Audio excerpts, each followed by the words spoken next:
உயிர்த்த ஞாயிறு தாக்குதல் இடம்பெற்று 7 வருடங்கள் கடந்துள்ளன. ஆனால் 2019 ஏப்ரல் 21ஆம் நாள் இலங்கையை உலுக்கிய அந்த கொடூரத்தின் காயங்கள் இன்னும் ஆறவில்லை. 277 அப்பாவி உயிர்கள் பலியாகின. 500க்கும் மேற்பட்டோர் நிரந்தர காயங்களுடனும் மன உளைச்சல்களுடனும் வாழ்ந்து வருகின்றனர்.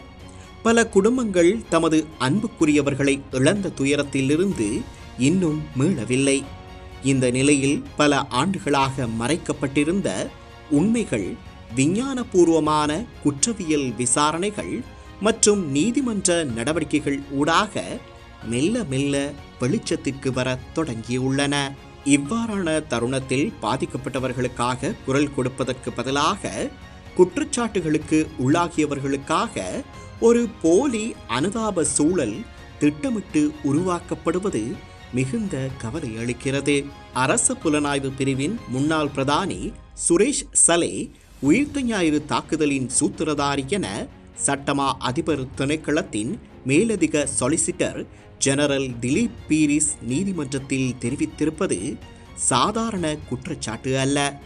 நாட்டின் வரலாற்றில் மிக பாரிய பயங்கரவாத தாக்குதல்களில் ஒன்றுடன் தொடர்புடையதாக முன்வைக்கப்பட்டுள்ள இத்தகைய பாரதூரமான குற்றச்சாட்டுக்கள் முழுமையான விசாரணைக்கும் நீதித்துறை பரிசீலனைக்கும் உட்படுத்தப்பட வேண்டியவையாகும்.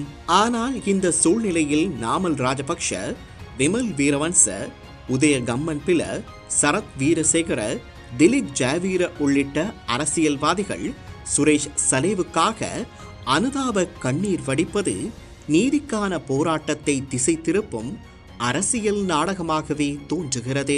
தடுப்பு காவலில் இருக்கும் சுரேஷ் சலே பயங்கரவாத தடை சட்டத்தை நீக்க கோரி உண்ணாவிரத போராட்டத்தில் ஈடுபட்டுள்ளதாக கூறப்படுகிறது.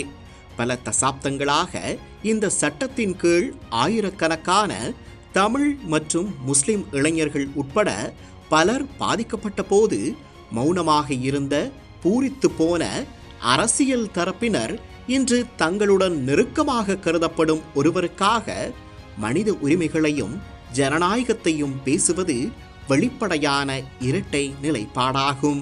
சலேவின் உயிருக்கு ஆபத்து ஏற்பட்டால் தேசப்பற்றுள்ள சக்திகள் வீதியில் இறங்கும் என விமல் வீரவன்ச விடுத்துள்ள எச்சரிக்கை நீதிமன்ற மற்றும் விசாரணை நடைமுறைகளின் மீது அழுத்தம் செலுத்தும் முயற்சியாகவே பார்க்கப்படுகிறது.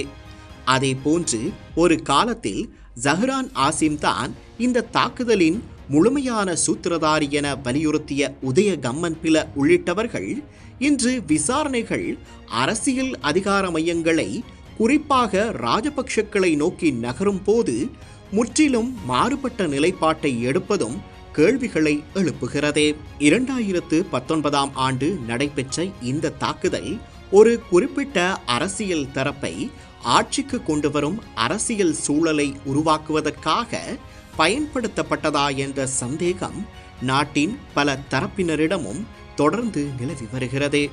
குறிப்பாக கோட்டாபய ராஜபக்ஷ ஆட்சிக்கு வந்த சில நாட்களுக்குள் சிறையில் இருந்த பிள்ளையானுடன் ராஜபக்ஷ குடும்ப உறுப்பினர்கள் சந்திப்பு நடத்தியதாகவும் பின்னர் அவருக்கு பிணை கிடைத்ததாகவும் நீதிமன்றத்தில் முன்வைக்கப்பட்ட தகவல்கள் இந்த விவாதங்களுக்கு மேலும் வலு சேர்த்துள்ளன. இன்று குற்றப்புலனாய்வு திணைக்களத்தின் விசாரணைகள் முன்னேறி கொண்டிருக்கும் நிலையில் பல ஆண்டுகளாக கட்டியெழுப்பப்பட்ட ராஜபக்ஷ அரசியல் நாமம் கடுமையான சவாலுக்கு முகம் கொடுத்துள்ளது. அதனால்தான் சிலர் உண்மையை கண்டறியும் முயற்சிகளை தடுக்கவும், குற்றச்சாட்டுகளுக்கு உள்ளானவர்களை பாதுகாக்கவும் அரசியல் மற்றும் ஊடக பிரச்சாரங்களை முன்னெடுக்கிறார்கள் என்ற விமர்சனமும் வலுப்பெற்று வருகிறது. இந்த நிலையில் நாம் அனைவரும் எம்மை நாமே கேட்க வேண்டிய ஒரு அடிப்படை கேள்வி உள்ளது. 277 உயிர்களை பறித்து நூற்றுக்கணக்கான குடும்பங்களை நிரந்தர துயரத்தில் ஆழ்த்திய ஒரு பேரவலத்தின் பின்னணியில் இருந்ததாக குற்றம் சாட்டப்பட்டவர்களுக்காக அனுதாபம் காட்ட வேண்டுமா, அல்லது அந்த தாக்குதலில் தமது பிள்ளைகளை, பெற்றோரை, கணவரை, மனைவியை, நண்பர்களை இழந்த குடும்பங்களுக்காக நீதியை கோர வேண்டுமா? நீதிமன்றங்களும் சுயாதீன விசாரணைகளும் உண்மையை வெளிக்கொண்டு வரும் இந்த காலகட்டத்தில் பாதிக்கப்பட்ட மக்களின் பக்கம் நிற்பதே உண்மையான மனிதாபிமானமாகும்.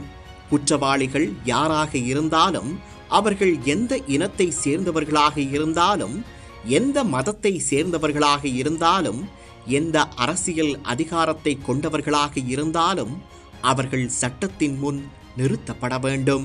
இது தனி நபர்களுக்கான அனுதாபத்தின் தருணமல்ல. இது உயிர்த்த ஞாயிறு தாக்குதலில் உயிரிழந்தவர்களுக்கான நீதியை நிலைநாட்ட வேண்டிய வரலாற்று பொறுப்பின் தருணமாகும். பாதிக்கப்பட்டவர்களின் குருதி நீதியை கோருகிறது. அந்த குரலை அரசியல் நாடகங்களால் மூடிமறைக்க யாருக்கும் உரிமையில்லை.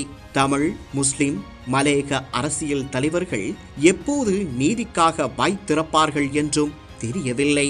எப்பொருள் யார் யார் வாய் கேட்பினும் அப்பொருள் மெய்ப்பொருள் காண்பது அறிவு.